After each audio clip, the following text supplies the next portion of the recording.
And I want to second two things here because this is so real and so good. Because, by the way, most of you lose control of your life in the first 5 minutes after you wake up.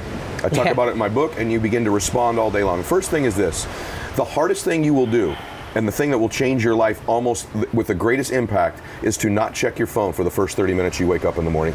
I'm telling you that might be the biggest game changer. It is the biggest game changer for me. It was so difficult so what I did is I moved it away from where I sleep.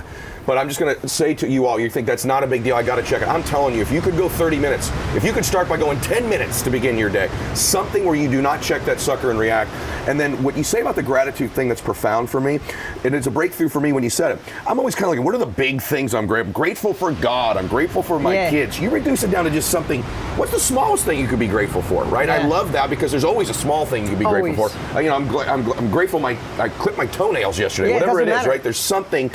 So I just want to validate how powerful I think both those simple tools, the simplest things make the biggest impacts in our lives. Okay, a couple more things. Yeah. I want to ask you some personal stuff for a minute. You got it.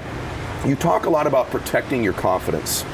I'm a huge believer that like momentum and confidence is like this invisible force that we wish as influencers we could explain to people. Yeah. And it's just something you need to end up possessing. I think you get confidence by keeping the promises you make to yourself. That's one of my theories. Great theory. So I want you to describe that, but I'm wondering if you'd be willing to share, even recently, the last 4 or 5 years, was there an incident where your confidence was rocked? Yeah. And so the importance of protecting it, and if you'd share a personal example, maybe you haven't shared before. It's a great question, Zed. I'm really enjoying this, man. It's fun being here. And you have an amazing audience. You guys rock. Thank you. So for me, confidence is, I just look at things again in the simplest form. I've never done anything good in my life when my confidence was down. I never got the girl when I was young.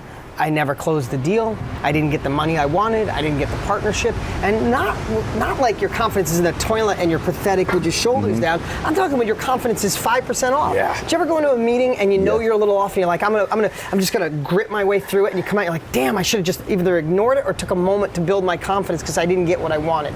And I've just been obsessing on knowing that my confidence needs to be high at all times. So there's a million different ways to go. I love what Ed said on how to build confidence, keeping the promises you make with yourself. Incredible. One of the things I do is I really obsess on looking at the things that take my confidence.